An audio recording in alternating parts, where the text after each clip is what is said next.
ಬಿಹಾರ ಫಲಿತಾಂಶವೇ turning point ಆಗಿಬಿಡುತ್ತಾ? ನಾಯಕತ್ವ ಕದನದ ಮಧ್ಯೆ ರಾಜಣ್ಣ ಒಂದು ಸ್ಫೋಟಕ ಹೇಳಿಕೆಯನ್ನ ಕೊಟ್ಟಿದ್ದಾರೆ. ಬಿಹಾರದ ಫಲಿತಾಂಶವೇ ಟರ್ನಿಂಗ್ ಪಾಯಿಂಟ್ ಆಗುತ್ತಾ ರಾಜ್ಯ ಕಾಂಗ್ರೆಸ್ನಲ್ಲಿ? ನಾಯಕತ್ವ ಕದನದ ನಡುವೆನೇ ರಾಜಣ್ಣ ಅವರು ಸ್ಫೋಟಕ ಹೇಳಿಕೆಯನ್ನ ನೀಡಿದ್ದಾರೆ. ನವೆಂಬರ್ ಕ್ರಾಂತಿ ಬಗ್ಗೆ ರಾಜಣ್ಣ ಸ್ಫೋಟಕ ಸುಳಿವನ್ನ ಬಿಚ್ಚಿಟ್ಟಿದ್ದಾರೆ. ಸಂಪುಟ ಪುನರ್ರಚನೆಯ ಮೇಲೆ ಸಿಎಂ ಬದಲಾವಣೆಯ ಭವಿಷ್ಯ ನಿರ್ಧಾರ ಆಗುತ್ತೆ ಅಂತ.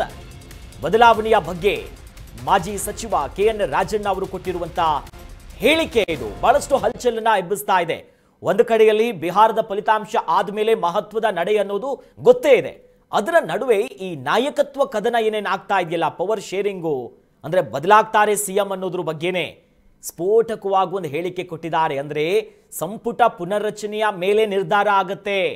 ಮೊದಲು ಕ್ಯಾಬಿನೆಟ್ ರೇಶಫಲ್ ಆಗುತ್ತೆ, ತದನಂತರದಲ್ಲಿ ಸಿಎಂ ಬದಲಾವಣೆ ಆಗ್ತಾರಾ ಇಲ್ವಾ ಅನ್ನುವಂತ ಲೆಕ್ಕಾಚಾರ ಇದೆ ಅಂತ ಆ ಬದಲಾವಣೆಯ ಬಗ್ಗೆನೇ ಕೆಎನ್ ರಾಜಣ್ಣ ಅವರು ಹೇಳಿರೋ ಮಾತಿದು.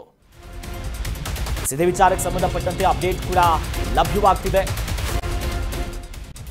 ಸಂಪುಟ ಪುನರ್ರಚನೆಯ ಅಧಿಕಾರ ಯಾರಿಗೆ ಸಿಗುತ್ತೋ ನೋಡಬೇಕು, ಅವರೇ ಸಿಎಂ ಆಗ್ಲಿದ್ದಾರೆ ಅಂತ ಮಾಜಿ ಸಚಿವ ರಾಜಣ್ಣ ಅವರು ಹೇಳಿರೋದು. ಸಿದ್ದರಾಮಯ್ಯಗೆ ಸಂಪುಟ ಪುನರ್ರಚನೆ ಅಧಿಕಾರವನ್ನ ಕೊಟ್ರೆ ಸಿದ್ದರಾಮಯ್ಯನವರೇ 5 ವರ್ಷ ಸಿಎಂ ಆಗಿರಲಿದ್ದಾರೆ. ನೋಡಿ, ಸ್ಫೋಟಕವಾದಂತ ವಿಚಾರಗಳಿದು. ಇಲ್ಲದಿದ್ರೆ ರಾಜಕೀಯ ವಿಚಾರಗಳೇನಿದೆಯಲ್ಲ ಇದು ಅಸ್ಥಿರತೆಯನ್ನ ಕಂಡುಕೊಳ್ಳುತ್ತೆ. ನೋಡಿ, ಸಂಪುಟ ಪುನರ್ರಚನೆಯ ಮೇಲೆ ಎಲ್ಲವೂ ಕೂಡ ನಿರ್ಧಾರ ಆಗುತ್ತೆ ಅನ್ನೋದ ಲೆಕ್ಕಾಚಾರದಲ್ಲಿ ಹೇಳಿದ್ದಾರೆ. ಒಂದು ಕಡೆ ಆರಂಭಿಕವಾಗಿ ಮೊದಲು ಸಂಪುಟ ಪುನರ್ರಚನೆ ಆಗುತ್ತೆ. ಈ ಸಂಪುಟ ಪುನರ್ರಚನೆ ಮಾಡುವಂತ ಸಂಪೂರ್ಣ ಹೊಣೆ ಯಾರಿಗೆ ಸಿಗುತ್ತಲ್ಲ ಅವರೇ ಸಿಎಂ ಆಗ್ಲಿದ್ದಾರೆ. ಅಂದ್ರೆ ಸಿದ್ದರಾಮಯ್ಯನವರಿಗೆ ಸಂಪುಟ ಅಧಿಕಾರವನ್ನ ಯಾರನ್ನ ತೆಗೆದುಕೊಳ್ಳಬೇಕು, ಯಾರಿಗೆ ಕೋಕಾಗಬೇಕು, ಹೊಸಬರಿಗೆ ಮಣೆ ಹಾಕುವಂತ ಕೆಲಸ ಕೊಟ್ರೆ ಸಿದ್ದರಾಮಯ್ಯನವರೇ 5 ವರ್ಷ ಸಿಎಂ ಆಗಿ ಮುಂದುವರಿತಾರೆ. ಎಲ್ಲಾದ್ರೂ ಹಾಗೆ ಇಲ್ಲ ಅಂತಂದ್ರೆ ಮಹತ್ವದ ಬದಲಾವಣೆ ಆಗೋದು ಗ್ಯಾರಂಟಿ, ಚೇಂಜಸ್ ಆಗೇ ಆಗುತ್ತೆ ಅಂತ ರಾಜಣ್ಣ ಅವರು ಹೇಳಿಕೆ ಕೊಟ್ಟಿದ್ದಾರೆ. ಒಂದು ಕಡೆ ರಾಜಣ್ಣ ಕೊಟ್ಟಿರುವಂತ ಈ ಹೇಳಿಕೆ ಇದೆಯಲ್ಲ ಇದು ಎಷ್ಟರ ಮಟ್ಟಿಗೆ ತಿರುವನ್ನ ಪಡೆದುಕೊಳ್ಳುತ್ತೆ ಅನ್ನೋದನ್ನ ಕಾದ್ ನೋಡ್ಬೇಕಾಗತ್ತೆ. ಯಾಕಂತಂದ್ರೆ ರಾಜಣ್ಣ ಅವರು ಇಂಥ ಹೇಳಿಕೆ ಕೊಡೋದ್ರಲ್ಲಿ ಎಕ್ಸ್ಪರ್ಟು. ಅವರ ಒಂದೊಂದು ಹೇಳಿಕೆನೂ ಕೂಡ ಕಾಂಗ್ರೆಸ್ನಲ್ಲಿ ದೊಡ್ಡ ಮಟ್ಟ ಸಂಚಲನ ಕಾರಣ ಆಗಿತ್ತು. ಅದರ ನಡುವೆ ಸಂಪುಟ ಪುನರ್ರಚನೆಯ ಜವಾಬ್ದಾರಿ ಹೊಣೆ ಯಾರು ಅದರ ನಾಯಕತ್ವವನ್ನ ನೇತೃತ್ವವನ್ನ ವಹಿಸ್ಕೊಳ್ತಾರಲ್ಲ ಅವರೇ ಸಿಎಂ ಆಗಿರ್ತಾರೆ. ಎಲ್ಲಾದ್ರೂ ಡಿ.ಕೆ. ಶಿವಕುಮಾರ್ ಅವರ ಹೆಗಲಿಗೆ ಕಾಂಗ್ರೆಸ್ಸಿನ ವರಿಷ್ಠರು ಅಂಥದ್ದೊಂದು ಕೆಲಸವನ್ನ ವಹಿಸಿದ್ದೇ ಆದ್ರೆ ಡಿ.ಕೆ. ಶಿವಕುಮಾರ್ ಅವರು ಸಿಎಂ ಆಗ್ತಾರೆ.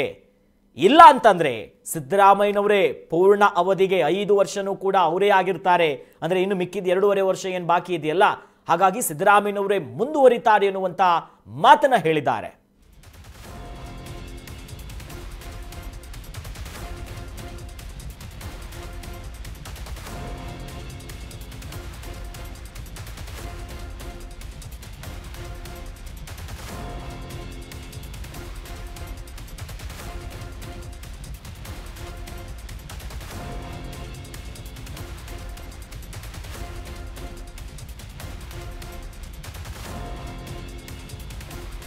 ಇನ್ನು ಸಂಪುಟ ಪುನರ್ರಚನೆಗೆ ಸಂಬಂಧಪಟ್ಟಂತೆ ಪ್ರಿಯಾಂಕ್ ಖರ್ಗೆ ಅವರು ಕೂಡ ಒಂದಿಷ್ಟು ಹೇಳಿಕೆಗಳನ್ನ ಕೊಡ್ತಿದ್ದಾರೆ.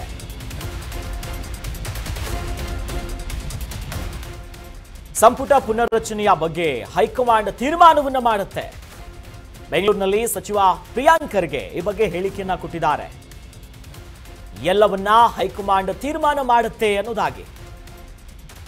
ಪಕ್ಷ ಏನು ಹೇಳುತ್ತೋ ಅದನ್ನೇ ಪಾಲನೆ ಮಾಡ್ತೇವೆ. ಪಕ್ಷದಿಂದ ನಾನೇ ಹೊರತು ನನ್ನಿಂದ ಪಕ್ಷ ಅಲ್ಲ.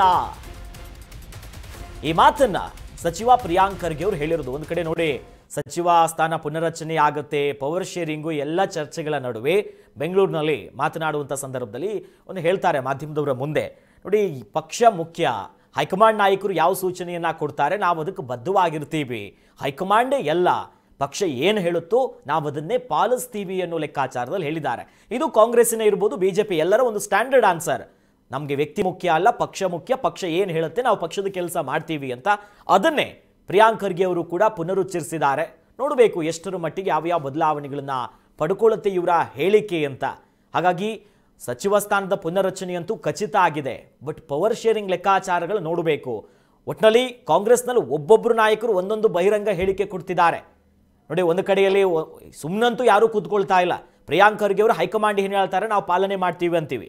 ಮತ್ತೊಂದು ಕಡೆಯಲ್ಲಿ ಡಿ ಕೆ ಶಿವಕುಮಾರ್ ಅವರು ಕೂಡ ಮಾರ್ಮಿಕವಾಗಿಯೇ ಮಾತನಾಡ್ತಿದ್ರು. ಎಲ್ಲೆಲ್ಲಿ ಏನು ಆನ್ಸರ್ ಮಾಡ್ಬೇಕು ನನಗೆ ಗೊತ್ತು, ಹೈಕಮಾಂಡ್ ನಾಯಕರು ತೀರ್ಮಾನವನ್ನು ಮಾಡ್ತಾರೆ, ನಾವು ನಮ್ಮ ಏನು ಕೆಲಸ ಇದೆ ನಾವು ಅದನ್ನು ಮಾಡ್ಕೊಂಡು ಹೋಗ್ತೀವಿ ಅಂತ.